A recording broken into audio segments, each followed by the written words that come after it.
ušli smo u Sloveniju zvanično.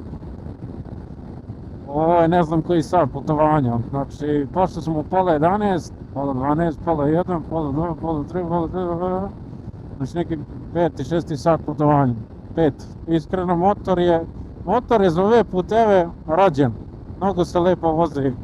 Za autoput ima snage, imaš osjećaj, da kažem, neke sigurnosti kad ga voziš, dok kruziraš. Tako da, za ovo je baš pravljen ovaj motor. Definitivno motor za ture, za off-road, ne znam, to bi možda valjalo testirati. 22 stepena, nadam se noćas kad stignem da neće bude mnogo hladno. Za sad je jako prijatno i lijepo.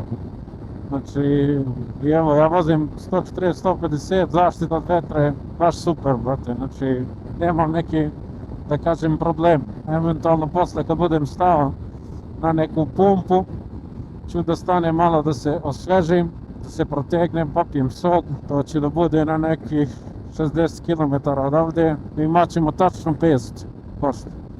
U drugoj polovini dana, od 6 do 12, pa taman, do 12 uveče da stignem.